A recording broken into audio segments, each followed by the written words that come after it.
y toda esa vivencia para nosotros fue pues formatoria en todos sentidos, ya que teníamos mucha libertad de andar por las calles en los juegos ahorita se los voy a mencionar, que se acostumbraban en aquellos tiempos y podíamos caminar deliberadamente por todo ese campo de sembradíos y de cerros que usábamos muchísimo, cortar unas garrochas grandes para atravesar los canales que generalmente había mucha agua, muchos escurrimientos y buenas milpas en esa zona. Entonces, entre milpas y milpas de un dueño y de otro dueño había unas zanjas aproximadamente de unos 2 metros de ancho por unos 2 metros de hondo, y por ahí circulaba mucha agua de escurrimiento de los cerros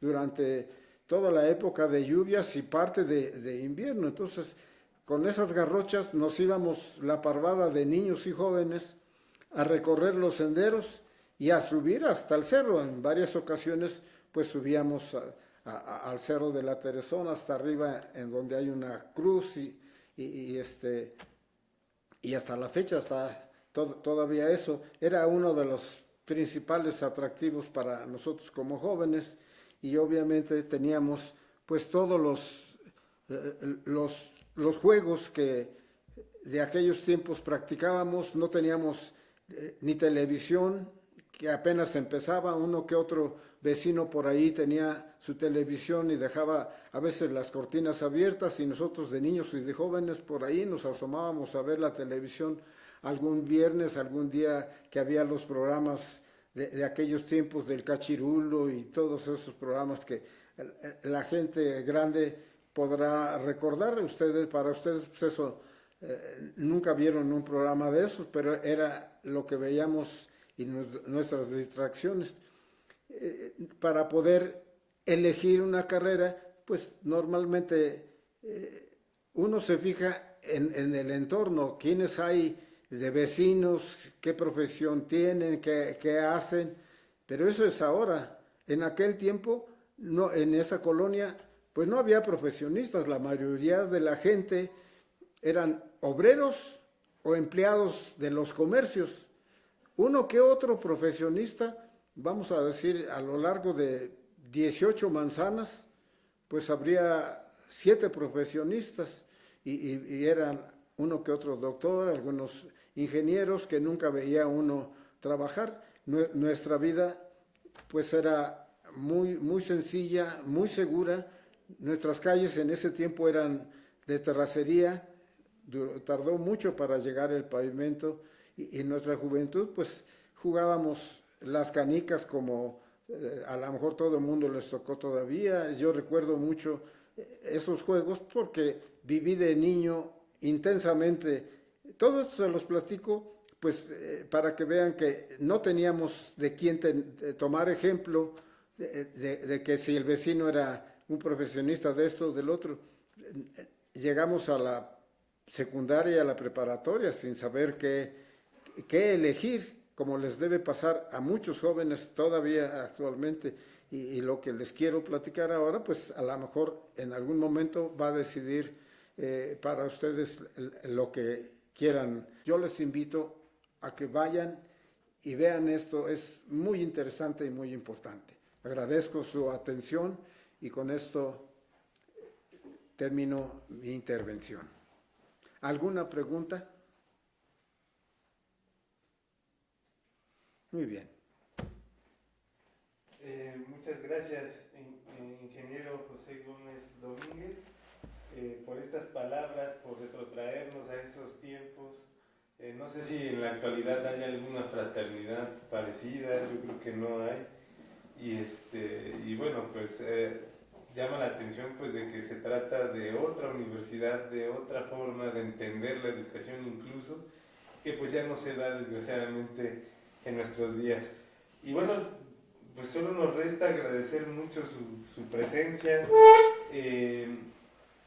Estamos muy congratulados de tenerlo aquí, de que nos haya hablado de cómo nació la fraternidad de los institutenses, y esperamos abordar pues otras cuestiones con ustedes.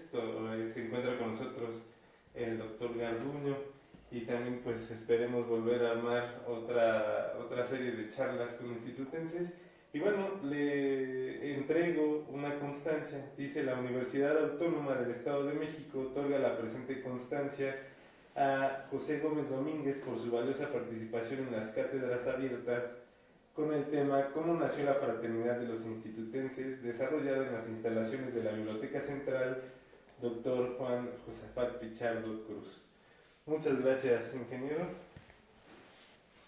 Encantadísimo de haber podido dirigirme a todos ustedes. Gracias.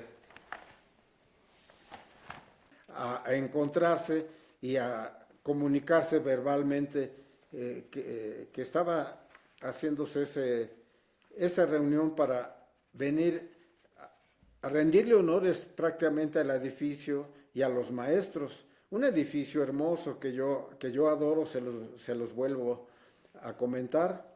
El grupo fue aumentando cada vez.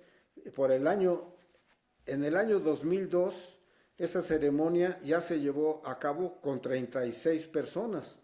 Esas 36 personas ya en ese tiempo el rector los autorizó para poder reunirse y comer en uno de los patios ya del edificio, que fue una cosa notable. Eran 36 personas, que ahorita pues a la mano tengo los nombres, pero sería largo de comentárselos. Y de esa manera fueron poco a poco aumentando los asistentes y haciéndose costumbre.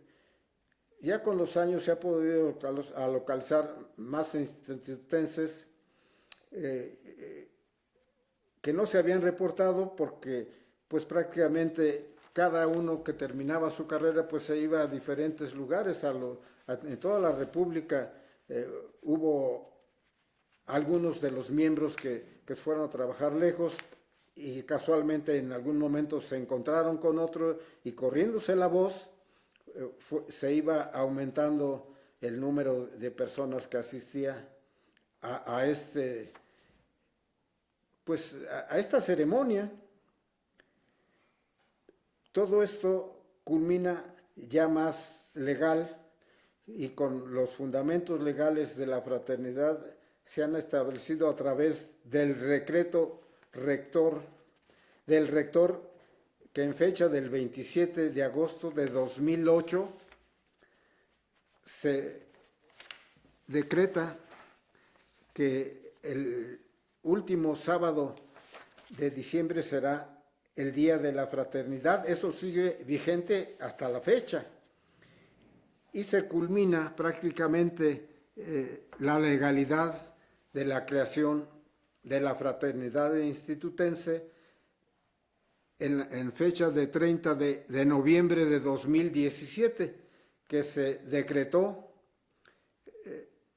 formalmente, pero ya a través del Consejo, en la reunión ordinaria del 30 de noviembre de 2017, queda decretado por el Consejo que se formaliza la Constitución de la Fraternidad Institutense de la Universidad Autónoma del Estado de México. Ahí queda culminado la legalidad de esta fraternidad. Cabe hacer el comentario de por qué es la fraternidad. Las fraternidades en el mundo, en Europa sobre todo, y Estados Unidos básicamente, hay fraternidades alrededor de los años 1778 en varias universidades de Estados Unidos y hasta la fecha siguen vigentes. Yo sé, por ejemplo, de la fraternidad de la Universidad de Pullman, y me enteré por casualidad que mi nieto tenía una inquietud y él estudió ahí en la Universidad de Pullman, en Estados Unidos, y entró a la fraternidad, una fraternidad que también data de los años 1918, es muy antigua, y perteneció, mientras estuvo estudiando, a la fraternidad de ahí. Existen en todo el mundo fraternidades en donde son estudiantes. El origen, ¿cuál es? El de los estudiantes, auxiliar a los estudiantes de menor grado en sus dudas de estudio, en sus consejos para buen vivir, siempre de manera positiva. Obviamente, dentro de toda su actividad de las fraternidades, las novatadas a los que ingresaban a la fraternidad, pues con bromas, como lo llegamos a hacer, y digo lo llegamos porque todavía me tocó a mí vivir aquí las famosas perradas que se hicieron durante muchos años en el Instituto Científico y Literario, y todavía me tocó a mí como universidad estas bromas que se hacían y que era básico en las fraternidades, que recibían a los nuevos con bromas. Entre muchas bromas que hacían, pues tomaban a uno de los nuevos, sobre todo del famoso Club Vampiros, al cual yo pertenecí y sigo perteneciendo porque soy actualmente secretario general del Club Vampiros, que ya la mayoría de los vampiros, bueno, pues desgraciadamente ya pasaron a mejor vida y quedamos algunos cuantos, pero me tocó con ellos convivir muchas maldades. Por ejemplo, una de las maldades que hacía, tomaban a uno de los que se creían mucho y apenas eran nuevos en la Universidad Autónoma, y le decían, ¿qué hacemos con él? No, pues vamos a hacerle caballito. Y ya uno lo montaba y los otros, agarrándole una mano, otra mano, un pie, otro pie, lo jineteaba otro quinto elemento, y así le hacían caballito. Tomaban, yo no lo hacía mucho, pero veía, tomaban a dos y les ponían una moneda en el cachete para que bailaran cachete con cachete, y si dejaban caer la moneda, se iban a la alberca. Entonces tenían que bailar, y uno taraleaba por ahí la música y los hacían bailar, o los hacían competir carreras de monedas. Pintaban una raya con gis, 2 rayas con gis, y le ponían una moneda en cada raya, y había que arrastrarla con la nariz cada uno, y el que perdía se iba a la alberca, que le decían, quítate la ropa, y ya, aquí pon tu ropa, no te preocupes, ahora, va ya nomás con la ropa interior, échate a la alberca. Se echaba a la alberca y le decía, ya nos vemos, ahí te dejo tu ropa, te la pones, y se la aventaban a la alberca. Y como esas eran como, pues no sé, decenas de bromas que se le hacían a los nuevos, las novatadas que se hacían. Otra que hacían muy grave era que le decían, vamos a jugar a que adivines qué cosa es, te vamos a tapar los ojos, te vamos a abrir la camisa, y ya arrancaban unas ramitas. ¿Qué es esto? No, pues son unas hojas. ¿Qué es esto? No, pues es un libro. ¿Qué es esto? Ah, con un alfiler. Ay, no, me dolió. Pues sí, te picó el alacrán.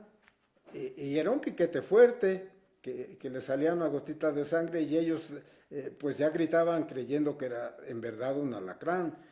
Y como muchas bromas que llegaron a ser los vampiros, y en general los que ya eran antiguos en la universidad, bueno, pues a los novatos les hacían esas novatadas. Eso se acostumbraba siempre en las fraternidades, y son cosas que, pues de alguna manera, nuestros compañeros sabían que venía todas esas noticias de las fraternidades, y así fue creada nuestra fraternidad, que hasta el momento, bueno, pues ya, aquí para nuestro caso creo que es un caso muy especial y muy bonito, porque aquí dentro de prácticamente del gobierno universitario está por decreto de las máximas autoridades. Uno de los decretos fue lanzado por el propio rector y el otro por el consejo, que es ahorita quien realmente reina en todo lo legal de la universidad, es el consejo quien manda. Y tengo a la mano por aquí algunas fechas importantes vividas en nuestra universidad. Obviamente todos ustedes conocen que el 3 de marzo de 1828 se creó prácticamente el instituto que en ese tiempo se llamó el Instituto Literario, y hay una historia muy bonita, toda esta, y se los aconsejo a todos los universitarios. Todo este proceso está en el Museo Universitario, que está dentro del edificio de rectoría. Ahí entrando hacia el frente vemos el aula magna, y hacia la derecha entraría uno al Museo Universitario. Les aconsejo que entren y vean todo esto que ha vivido nuestra universidad. Ahorita ya no quiero alargar mucho, pues están muchos hechos registrados ahí con documentos. Después del 3 de marzo que se erigió, la universidad ha vivido un proceso muy grande. Como verán, este edificio hace muchísimos años, antes de que ahí se alojara la universidad, pues era un beaterio, y con el tiempo se olvidó, vinieron las guerras pues inclusive hay parte en donde se va a mencionar por ahí la batalla del 5 de mayo, en donde interviene personajes que fueron institutenses y otros personajes más. Hay una historia rica en héroes dentro de nuestra universidad, y que son nuestro pasado. El Instituto Científico y Literario, que a la postre ya fue de los últimos años, fue el Instituto Científico y Literario Autónomo del Estado de México. Pero hay en el museo muchos datos. Listo. Okay. Hola, muy buenas tardes. Bienvenidos a las cátedras abiertas, al programa de cátedras abiertas. Y en esta ocasión continuamos con la cátedra abierta titulada Charlas con Institutenses. Nos acompaña el ingeniero José Gómez Domínguez con el tema ¿Cómo nació la fraternidad de los institutenses? Y bueno, sin más preámbulo, los dejamos con el ingeniero. Buenas tardes, estimado auditorio. Quiero primero que nada presentarme con ustedes. Ya mi nombre lo escucharon, es José Gómez Domínguez. Soy ingeniero civil, egresado de la Universidad Autónoma del Estado de México, y soy actualmente el representante de la fraternidad institutense. El objetivo pues, es darles una semblanza de la historia de la fraternidad. Quiero principiar por decirles una pequeña semblanza de su servidor. Nací en la ciudad de Toluca un 28 de noviembre de 1942 y he ejercido la profesión de ingeniero civil desde el año 65 que terminé hasta la fecha. Sigo ocupado como ingeniero civil.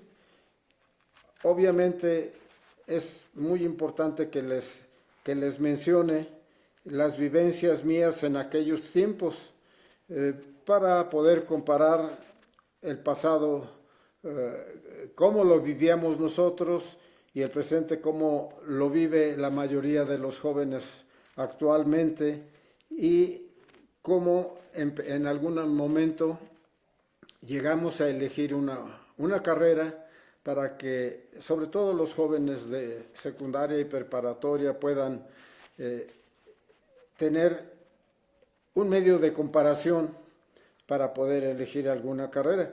Dentro de esto,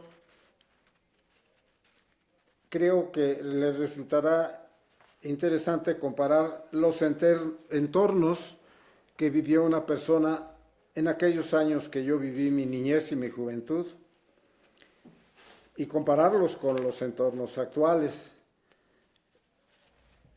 y la influencia que todos esos entornos, pues obviamente tienen para la elección de una carrera. En mi niñez y juventud viví en la colonia Sánchez, que oficialmente se llama Colonia Sor Juana Inés de la Cruz. En ese tiempo era prácticamente la orilla de Toluca, ya que teníamos a una cuadra los sembradíos de milpas de maíz, de cebada, de trigo. Caminábamos una cuadra y ya estábamos en los sembradíos de los ranchos que circundaban a la ciudad de Toluca antes de llegar a los cerros, porque después de esos sembradíos estaban ya los cerros de la Teresona, del Toloche y la serie. Pues jugábamos obviamente las canicas, que en aquel tiempo eran las modalidades famosas del tiro mortal, con el hoyito, del logadito, que para muchos va a sonar muy raro, pero y las corriditas eran los tres estilos que se jugaba de canicas. Se jugaba el trompo en la modalidad que había de muerte súbita, que era lanzaba uno el trompo y el contrario lanzaba enseguida, pero a pegarle con la punta del trompo bailando al trompo del amigo y lo partía, lo llegaba a partir. Se tardaba uno, pero por eso se llamaba duelo de trompos y había la competencia del trompo a ver cuál duraba más tiempo bailando. Lo bailábamos en la tierra y era trompos que nosotros mismos preparábamos con tornillos y con lima y hacerlo lisito y hacerle más ancha la punta y que más gruesa o más puntiaguda para el trompo que era de duelo de trompos. Y como había los juegos de valero, los juegos de yoyo, los juegos del típico, que eran con dos palitos de escoba. Uno tenía un juego y con eso se iba recorriendo todas las calles. Cuando lo mandaban por el pan, ya iba por el amiguito y íbamos jugando eso. Eran las distracciones que en ese tiempo teníamos. Ahora se tiene la televisión en donde ve uno pues hasta el más remoto confín de nuestro mundo y sus costumbres y a qué se dedican y qué hacen los chinos, qué hacen los tailandeses, qué hacen los rusos de todo el mundo. Ahora se ven muchas profesiones a través de la televisión y sobre todo del teléfono. Con el teléfono, bueno, pues la exageración es ahora la famosa inteligencia artificial, que ahora con una sola fotografía de una persona, a esa persona lo ponen a actuar y hace una actuación como si estuviera en verdad haciéndolo y lo hace la famosa inteligencia artificial. Y ahí ven ustedes muchas profesiones. Hay unas profesiones que en nuestra vida nos pudiésemos haber imaginado, como la biología molecular, como otras carreras que son muy modernas que ustedes podrán ahora elegir. Sin embargo, pues llega como nos pasaba a nosotros, llega el momento en que está uno en la secundaria y en la preparatoria. Yo en la preparatoria aún no sabía muy bien qué iba a estudiar. En el medio en donde yo viví, había muy pocos profesionistas. Uno que otro chofer había, y de esos choferes era mi padre. Mi padre era chofer de un autobús. Yo lo veía el esfuerzo con el que hacía las reparaciones del autobús y la ilusión en algún momento para mí fue estudiar ingeniería, según yo, ingeniería mecánica, con el objeto de poder ayudarle a mi padre a reparar su autobús. Y mi sueño de niño y de joven, pues era estudiar algo y ganar dinero para poder ayudar a mis padres, para darles dinero a ellos. Gracias a Dios, bueno, pues finalmente yo sí pude empezar a trabajar y cuando me gradué empecé a trabajar y a darles a mis padres el total de mi salario y me daba para el camión durante varios años para irme a trabajar, pero les di mi dinero y mis padres fueron felices en ese sentido, no me desligué de ellos y me fui a hacer mi vida. Sentí que ellos, éramos 6 hermanos, tenían cierta necesidad de más recursos y yo pude ayudarles. Y todo esto iba pues en relación a que ahora con el teléfono, que es una herramienta increíble y que cada vez está teniendo más funciones y superando lo imaginable. Yo jamás me imaginé que en algún momento que hubo una película, por cierto, que era un artista cómico que inventó, según la película, el temirófono. Ya había teléfono, pero en determinado momento en esa película habla de que inventa un aparato en donde ve al que está hablando por teléfono y les hace tan sorprendente la idea que pues le ponen el nombre del temirófono. Ahora es totalmente común que hagamos una llamada, una videollamada, y estamos viendo a nuestro pariente, a nuestro hijo, a nuestro padre, a nuestro tío, físicamente hablando, y nos estamos viendo, cosas inimaginables estamos viviendo. Ahora pueden ver qué profesiones hay, y hay una cantidad enorme en el teléfono, sobre todo los niños. Ahora creo que me ha tocado por ahí ver alguna nietecita a la que se entretiene, y que yo la vi, le daban el teléfono para que se entretuviera, para que dejara ver a mi hijo y a sus amigos el fútbol americano, que estaba el fútbol americano. Pues la chiquita, yo no sé cómo le movió al teléfono, que le supo, pues con el teléfono les cambió el canal de televisión a los que estaban viendo. De 2 años ya saben mover el teléfono, una cosa que es sorprendente para mí, que viví una época muy diferente.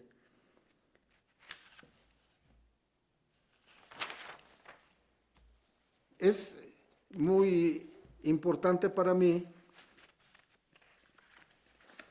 comentarles del celular y de la televisión, que son los medios en los que se puede obtener ahora información de todo lo que uno necesita, inclusive para poder buscar qué estudiar. Y ya podemos entrar en materia y les platicaré acerca del entorno de la fraternidad, que es la historia de la fraternidad. Iniciaré por comentarles pues que la fraternidad institutense nace a partir de que algunos institutenses, para cosa de los años, aproximadamente los años 50, se juntaron ciertos profesionistas en la Ciudad de México a ver asuntos de trabajo, y en ese momento recordaron que estudiaron en el Instituto Científico y Literario Autónomo del Estado de México. Ellos habían estudiado por los años 38, 40 y se fueron a México a hacer sus estudios profesionales. Allá se graduaron, allá estaban trabajando, y de repente pues se encontraron que eran entre ellos varios médicos. Se encontraron en un congreso de medicina, empezaron a recordar de los años de estudiante y lo que vivieron como institutenses. Recordaron su viejo edificio, que era, y es a la fecha, un edificio hermoso que, entre paréntesis, yo amo con todo mi corazón. Es un edificio bellísimo, como hay pocos en el mundo para mí. Y en ese tiempo aquellos hombres se recordaron de eso y quedaron de verse nuevamente para venir a recorrer el edificio. Esto debe haber sido alrededor del año 50, no lo tengo muy preciso, pero así inició la primera ocasión que se juntaron institutenses para venir a saludar a su edificio, a donde ellos vivieron, y se juntaron 3, 4 personas, entre ellos los hermanos Carlos, Gabriel y Eduardo Barquín Calderón, con otro profesionista de nombre Eusebio Ávila, y vinieron con mucha alegría, esto alrededor de los años 50, 50 y tantos, a visitar la casona en la que estudiaron. Después de su visita, comieron en esta ciudad y se regresaron a la capital, acordando volver a reunirse al siguiente año. Llegada la fecha, volvieron a repetir la visita a la casona de los 100 Arcos, pero ya con más compañeros. Ya para esos años acordaron venir a Toluca para comer y para presentar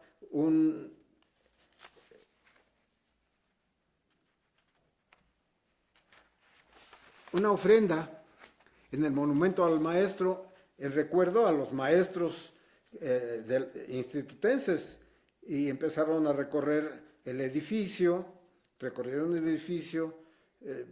pues como turistas, vamos a decirle, y colocaron la ofrenda en el monumento. Después de eso, pues se reunieron en un restaurante a comer y a convivir, y quedaron al año siguiente de volver a ver, y esto, volver a reunirse y venir, y esto se fue dando a lo largo de 10, 12 años, de tal manera que ese grupo fue creciendo día con día, y en el determinado momento se autollamaron Fraternidad, y como eran institutenses, Fraternidad Institutense, y empezó a reunirse este grupito, que fue poco a poco aumentando e invitando en años posteriores a más compañeros, ya buscando a otros compañeros que vivían aquí en Toluca. Entre ellos, así agregaron a Raúl Olascoaga Pliego, a Remedios Albertina Ezeta, a Emma de la Luz Olvera y a Guillermo Molina Reyes. Siguieron haciendo estas visitas a lo largo de muchos años. Así fue como dio inicio la Fraternidad Institutense. En los años siguientes fueron agregándose más personas de Toluca, más personas de la Ciudad de México y de otras ciudades cuando llegaban